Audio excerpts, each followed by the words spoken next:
This is Rogue, and it is hard. And this is me. I am bad at video games. Bullshit. I keep getting cock blocked. I'm on the floor. I don't ever want to get up. Combine the two and you get an abusive relationship that makes Will Smith's marriage look like heaven. But I am no quitter. I will beat this game, no matter how many hours of despair it takes. Before we begin, this was all streamed live on this very channel, so you should pop in next time. Let's backtrack to the beginning of this whole mess. Okay, so obviously this game is different than the usual Pokemon game, but I'm not gonna bore you with a long rules segment, so I give you speedy rules.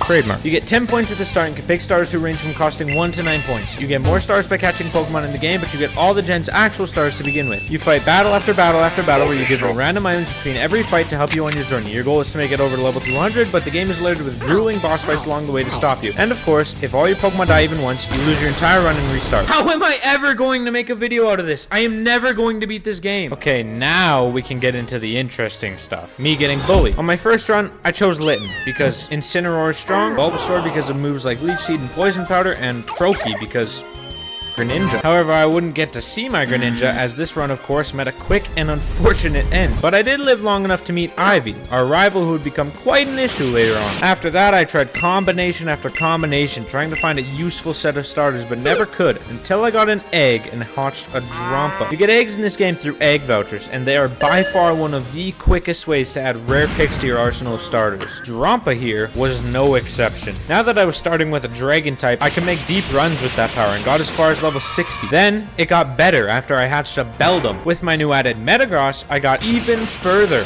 reaching level 95, almost halfway through the game, then reset. But I got back there this time and I beat level 95. The horizons were promised. Just kidding. I got swept by Toadscruel, who had like 8 critical hits in a row on level 100. You're a pretender playing dress up in a hip-hop attire, while I'm the real deal setting the stage on fire. After trying that team again and failing, I realized I was basically just bashing my head into a wall, so I went back to trying new teams. That's when I noticed something on my Fennekin. See, I had a Fennekin from the very start, but when you hatch eggs in this game, sometimes you get a Pokemon you already have, so instead, they get an egg move. These are essentially moves that you can't normally get on these Pokemon that are ridiculously powerful when used right. And this Fennekin of mine had picked up Moonblast and Thunderbolt, dramatically increasing its capability on offense and earning it a spot on my team. And this Fennekin worked wonders, but the rest of my team certainly did not. So it was back to the drawing board after a level 30 reset to a simple gym leader. This was when I made the most crucial team in all of my team building. It went Azurill, Bulbasaur, Fennekin. Let me explain. This Azurill had 2 things going for it. First was its fairy typing, one of the best types in Pokemon, which can deal with many types, including one of the scariest types, Dragon. Second was its ability, Huge Power. For context, Huge Power doubles a Pokemon's attack stat, giving it an easy spot. For Bulbasaur, just like on my first round, they were part of the team for simple reasons. Moves like Leech Seed and Poison Powder, a good passive assist, and of course, Fennekin, because of its broken-ass egg moves. With this trio, I reached new heights with ease. Blazed past level 100, destroying Ivy, Maxie, and various gym leaders along the way, until level 145, where I met Ivy again, and everything seemed routine until... What? She has it! Yes. She got a Rayquaza from wherever the hell on her journey to kick my ass. Unfortunately for her, it was unsuccessful as, with a little difficulty, I defeated her and my journey continued. But the next roadblock was at level 165, where I was tasked to face Maxie again. The fight was difficult, but winnable. Or so I thought, until the equivalent of the devil was thrown at me and ended my run promptly. This game is fucked. This is sinister. This is wrong. I would come to be familiar with level 165, as I reset on it 2 more times in a row to other evil team leaders like Cyrus and Archie and their respective Darkrai and Kyogre. After my 3rd loss in a row on level 165, my frustrations got the best of me. Oh, I'm depressed. 3 straight runs where I've lost at 165, where my hope is stomped and shit on by some team leader with some big ass. So I decided to do a simple fun run, where I used some Pokemon I actually liked with no intent of winning, just having fun. Little did I know, this would be one of the most important runs in my entire time playing this game, and here is why. For this run, I chose Froakie because I like Greninja, Paris because he was cheap, and most importantly, an Ultra Beast named Xurkitree because I wanted a stupidly powerful Pokemon. And that's exactly what he was. The run couldn't go far because of my horrible team composition, but the levels we did cover, Xurkitree shined in, with his massive offense and ability to kill ground types with his Giga Drain limiting his weaknesses. A massive reason for this was his ability, Beast Boost. Beast Boost is an ability every Ultra Beast has that increases the Pokemon's highest stat every time they eliminate another Pokemon. For Xurkitree, this was his special attack, making moves like Thunderbolt and Giga Drain, already strong moves, way stronger and borderline unstoppable. And once I saw this, I knew I had the perfect team thought of. I took my two strongest members from my previous team, Azrael and Fennekin, but this time I added on Xurkitree. I was losing a valuable member in Bulbasaur, but surely Xurkitree would be a better pick, right? I jumped into a run with high hopes and honestly little faith after my past defeats. Out the gate, Xurkitree helped chew through the early levels, while leveling and evolving my other Pokemon. On our first couple rival fights, we got some crucial information for the chances of the run. My rival had picked Sceptile as their starter, Pidgeot as their regional bird, and had a Dracovish to deal with. Fortunately for me, these were three mons that I could more than deal with. I had a Fire-type Fennekin, Electricity for birds, and multiple Fairy options for Dracovish. After that, soon enough came level 35. This level is no threat. You simply face a grunt from whatever evil team you get on that run, but that's the thing. This grunt would indicate which evil team leader I would have to face down the road on level 165, my biggest fear. We scored Team Rocket, which was massive. And although Team Rocket still had a legendary in Giovanni's Mewtwo, unlike the other bosses, I felt as though I could find a solution for Mewtwo. But time would tell. First, I had other hurdles to overcome. I caught a Gyarados on level 48 and a Sneasel on level 51 to add some depth. They didn't serve much purpose, but I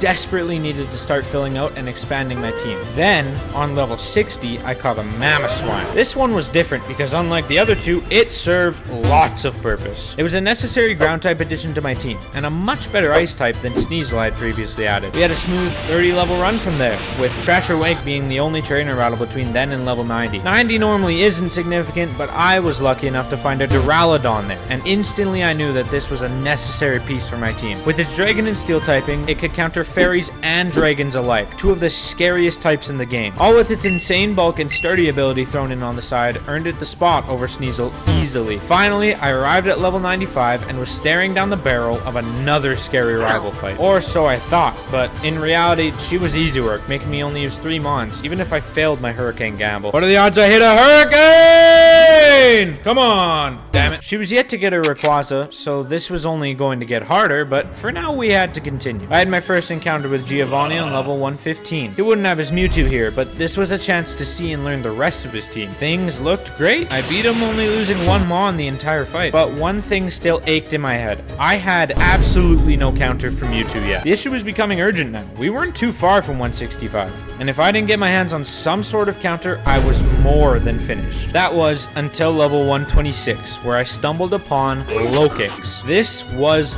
perfect. Lokix is a bug and dark type, two types which are super effective against Mewtwo's Psychic. Not to mention, Dark is immune to Psychic, so Mewtwo might not even be able to touch him. He was the perfect concoction to put a cap on Mewtwo nice and quick, and good coverage for my team regardless, earning him a spot over a Gyarados. On 136, I ran into another Ultra Beast. Catching this would mean incredible things for my run. This could change everything. I killed it.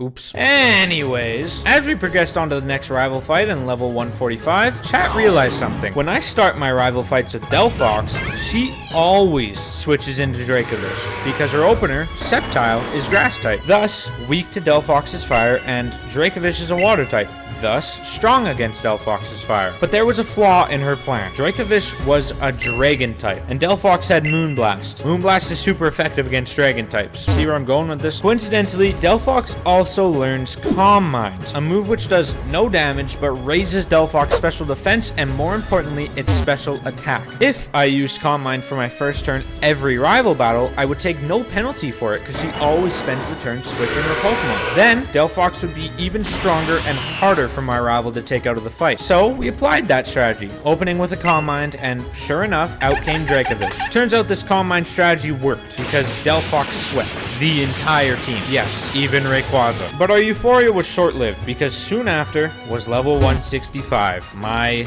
demon. I had low kicks from Mewtwo, but was it gonna be enough? I was scared. I was very, very scared, but through Mamoswine playing absolute MVP level, Lokix playing his part plus some, others helping out, and Arcaludon giving the final touches, we defeated the long-dreaded level 165. We did it! Yes! I beat 165! Oh my god! But our next hurdle was soon, and a massive one, the 180s. On level 182, 4, 6, and 8, you have to fight an Elite Four from a random generation. Normally, this wouldn't be too scary, but with money being pretty scarce for heals, one slip up could mean I can't heal my team and that I'd be doomed in the next fight. Not to mention all the trainers just simply being tough. But here we go. Our first opponent was Kakuna Hala, meaning we got the Generation 7 Elite Four. He's a fighting type trainer, so with a Psychic and Fairy type, as well as some help from Xurkitree, this fight went over okay with one death and some damage to heal. Next was Olivia, a rock trainer. This fight was a little scary, but only ended up making me buy 3 max potions, massively carried by our Arcaludon and Mamoswine. Then it was Akarola, a ghost trainer. Duraludon and Xurkitree both did their part, but Lokix quite literally fought until his death and got the easy MVP for this fight. Finally, it was time for Winona, a flying type trainer. Yeah, she fell right between Xurkitree's crosshairs, and after the first beast boost, the sweep was inevitable. But our troubles were far from over. I told you about the Elite Four, but I left out one more detail. On level 190, we have to face that region's champion. So for me, that was Hal, who would have one of the Tapus and a legendary Solgaleo or Lunala. The fight began, and out the gate, I read his switch after mine to put him in a bad spot with my Arcaludon, which let me take out his Tapu Bulu and Primarina early on. Then we played a couple switching games, which resulted in Lokix dealing some damage, but mainly Xurkitree wiping half his team, including Lunala once he got a hold of Beast Boost. Finally, we made it to the last 10 levels. This could be it. We would only know after our next rival battle on 195. But before that, I made sure to take as many drugs as I can to raise my stats out of the roof for this fight. X attacks, X special attacks, X defenses, opioid. Ivy gave her dramatic monologue for hopefully the last time, and it began. We applied the Delphox Calm Mind strategy once again, and not only did it worked wonders. Taking out Ivy's now mega evolved Rayquaza after tanking a Hyper Beam, as well as her Dracovish, Goldango, and Magmortar. Eventually, Delphox met its demise to Pidgeot's Hyper Beam, but it had served its purpose. Mamoswine took out Pidgeot, died to Sceptile, and I finished off Sceptile with Lokix to win the last rival fight. With that hump over with, we had to prepare. Eternatus was waiting for us at level 200, and we needed to be ready. I made sure to... We listened to the last dramatic monologue and began the final act of all this madness. Lokix took a bar of health and was annihilated out of the gate for our first death. Next was Azumarill, who took 2 more bars to get us into the second phase, but died to poison before it could have another chance. The second phase shifted this fight from a 1-on-1 to a 2-on-1 for my team. This surely should have made me feel safe, having an unfair advantage, but it didn't, because that wasn't the only change the second phase brought. Eternatus also changed into the one and only Eternamax Eternatus. With its 1,125 base stat total, this thing had more than a slight chance to whoop my ass. But it all was about to happen now. My first pair out was Delphox and Arcaludon, both with super effective moves, making them valuable to this fight. And they did their part, staying in long enough to get Eternatus down to 1.5 health bars before Delphox unfortunately perished. But Arcaludon didn't suffer the same fate as fast because of one thing. Remember when I mentioned that he had Sturdy? Insane bulk and sturdy ability thrown in on the side? Probably not, because it didn't matter once until this point. If you don't know, sturdy is an ability that forbids a Pokemon from dying in one hit. A fate Arcaludon would have suffered. I mean, just look at the attack. He had no chance any other way. But sturdy's usefulness doesn't stop there. Just wait. I brought out Mamoswine to deal the final health bar of damage with his Earthquake, but I was worried about one thing: recover. This Eternatus has recover and can bring back tons of health just like that. But if he didn't use it, I surely had won. And use it he didn't. For one reason. Sturdy. Again. See, since Arcaludon survived on 1 health with Sturdy, instead of using Recover, Eternatus wanted to complete the kill on Arcaludon, which opened the gate for Mamoswine to hit an Earthquake on the measly health it had left. And like that, Eternatus, Ivy, everyone, the game was beaten. That's it! Wait, what? No way, that's not it. We fucking beat the game! He's stupid! He didn't recover! Why wouldn't he recover there? And I didn't cheat once, what?